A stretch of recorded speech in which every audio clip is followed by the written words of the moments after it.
When Jessica and Franklin Wilhern had their first baby, they couldn't expect to learn that the Wilhern family curse is real.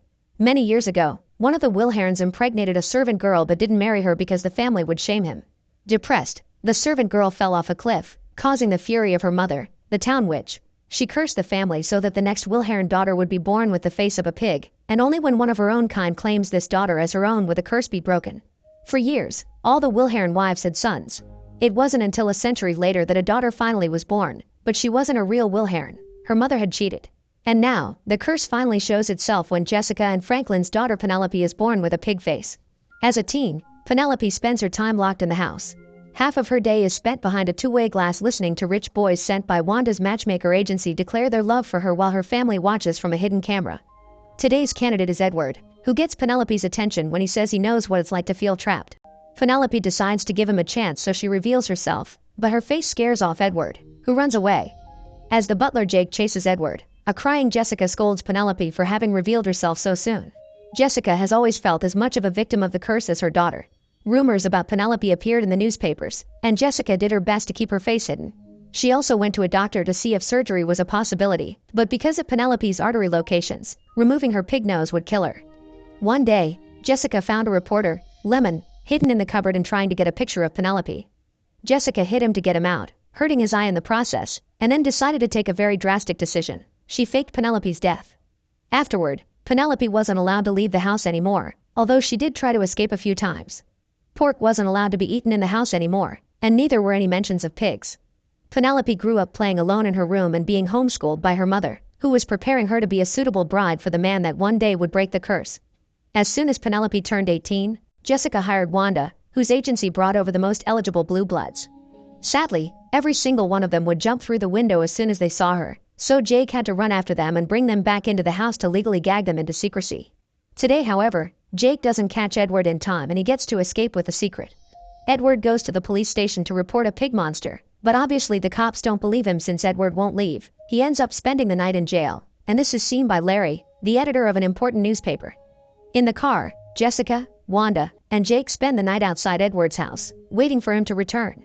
When he does though, it's too late. The newspaper has published an article about Edward being crazy and claiming he had seen a pig girl. Jessica rushes back to her family and tells them they're moving before reporters begin appearing around the house again, but she changes her mind when she imagines Penelope walking around in other cities. Instead, she immediately jumps back into finding the right bachelor for her daughter. Meanwhile, Edward goes to see Larry to ask him to print a retraction, because this article is costing him his reputation. Larry doesn't care and calls security, but as Edward's being dragged out, Lemon hears him ramble about Penelope and decides to give him a chance. He does believe Edward's story, but his word isn't enough. They need proof. But since Edward doesn't dare go back into the house, they agree to find someone that will and hook him up with the agency. It's hard to think of a blue blood that could need the money, but Lemon does some research and comes up with a solution. Max Campion, a young man that has gambled away his family's fortune. Lemon finds him at a gambling parlor, and while at first Max has no interest in hearing him out, he changes his mind when Lemon promises him to pay him well. The next day, all the new bachelors are made to sign up the legal gag before meeting Penelope. Max arrives late after spending all night gambling and Lemon gives him a nice jacket with a hidden camera inside that he can activate by raising his arm. He enters the house with no issues since Lemon has already sent his name to the agency, and now Max can wait in the room with all the other bachelors. However, the camera starts falling, so Max hides behind the couch to fix it. Not wanting to waste any more time, Penelope reveals her face to all the boys at the same time before even talking to them, and of course they all run away, confirming that chatting would have been pointless. Devastated, Penelope leaves the room and tries to convince Jessica to quit, but then they notice something on the cameras. Max is still there, because he didn't get to see Penelope while hiding. The women obviously don't know this and take it as a good sign, so Penelope goes to talk to him through the glass. She finds Max trying to steal a first edition book from the family's collection, which isn't the most valuable in the room, but Max impresses her by pointing out it's her favorite. Penelope pretends to leave by closing the door of her room and watches him a little longer, seeing him run out of the room and return a second after, thinking he could catch her. Finding this amusing, Penelope invites him to return the next day.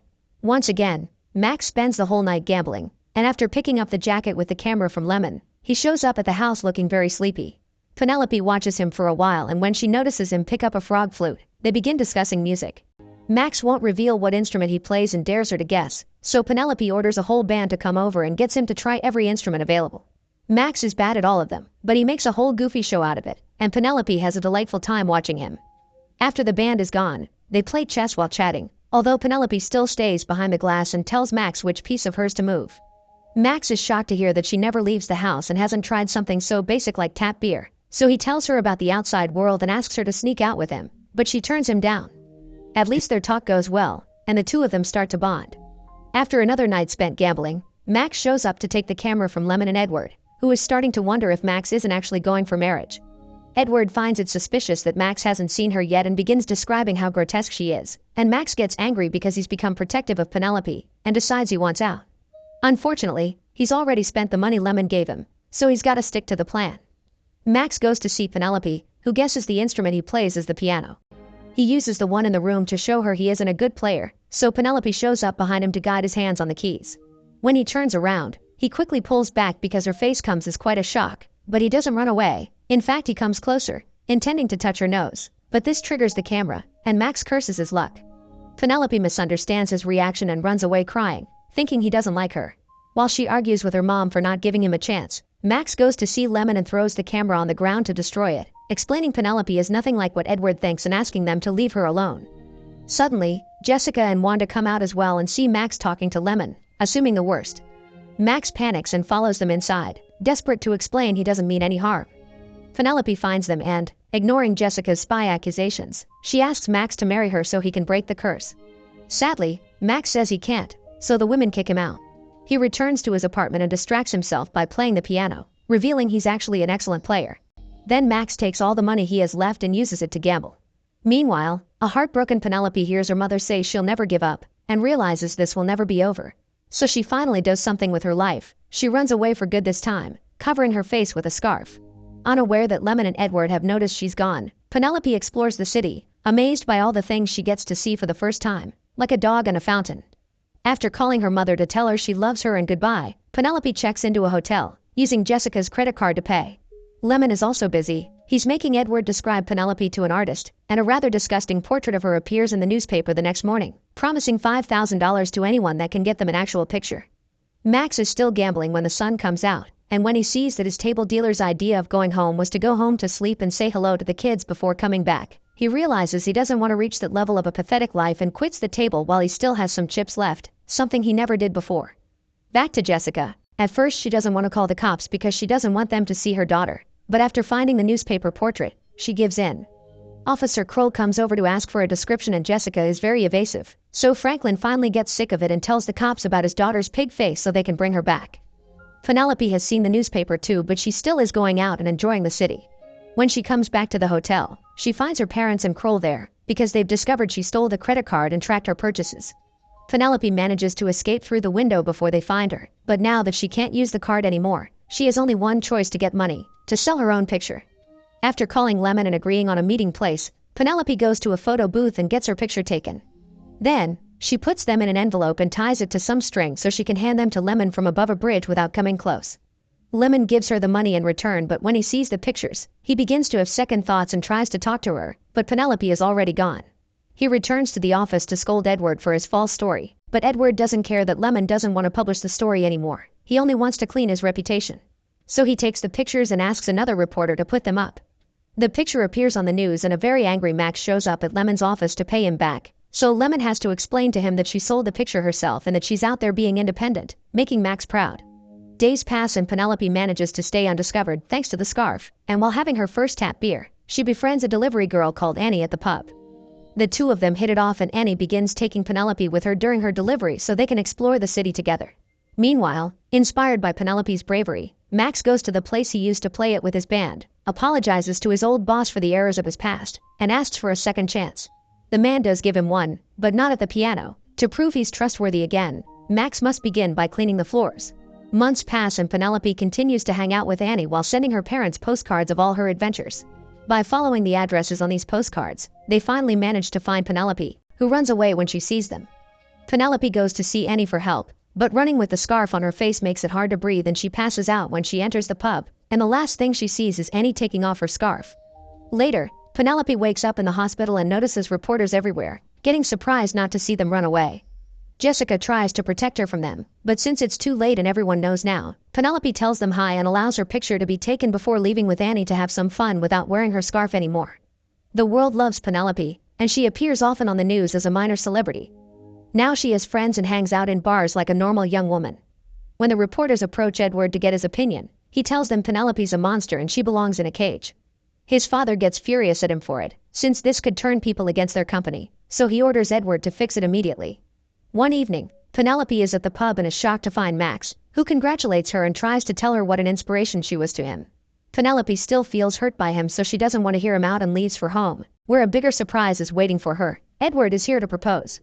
Skeptical of his intentions, Penelope doesn't want to accept, especially because she has friends now. But Jessica reminds her that they aren't friends, they're fans that find a talking pig fun, and this is her only chance at a normal life. So Penelope accepts. Their engagement appears in the newspaper, and Lemon is disappointed to see it. The bigger news comes from Larry though, who tells him to write an article about Max being arrested for robbery. Lemon has trouble believing this, so he goes to see Max in prison only to find a different man there.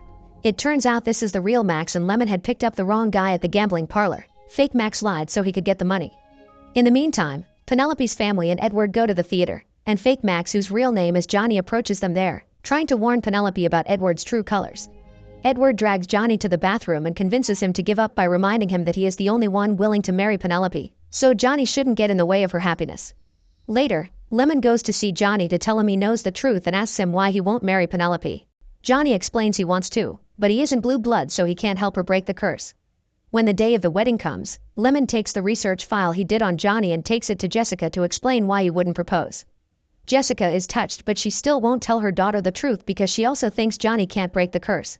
Afterward, the ceremony starts, but Penelope can't go through it, so she runs back into the house while having to hear Jessica beg her to come out so she can become a whole new her. Penelope yells back, exclaiming that she already likes who she is right before passing out. When she wakes up, she's surprised to find her face has become normal, because the person of her own kind that had to claim her was herself. Her transformation appears on the news and now the reporters don't follow her around anymore. Jessica apologizes for having been a bad mother and not seeing the truth years ago, so now the family can start healing. Since he isn't needed anymore, Jake quits, but when he's leaving, he puts a silent spell on Jessica, because Jake has been the witch in disguise all along. When she turns 25, Penelope also leaves home to begin working as a teacher. She also sends Edward the ring back with a letter, wishing him the best. When her first Halloween at school came, Penelope has to deal with a bunch of girls dressing up as her. But the real shock that day comes when Wanda gets tired of keeping the secret and sends Johnny's file to her. Deciding to do something about it, Penelope gets a pig costume, and together with Annie, they sneak into the Halloween party being held at Johnny's building. Annie pretends that Penelope needs the bathroom, so he'll let her into his apartment, then leaves them alone so they can talk. After some chit-chat, Johnny comments on her pig mask and how much the original Penelope meant to him. Penelope wants to ask more but suddenly notices his piano and calls him out for it, so now that he has confirmed this is truly her, Johnny kisses her. The two of them get together and months later, they tell their story to Penelope's class. Only one of the kids accurately gets the lesson behind it. It's not the power of the curse, it's the power you give the curse. Lemon passes by and sees them happy together, so he decides not to take a picture for the news. Make sure to subscribe and turn on notifications so you can watch more videos like this. Thanks for watching.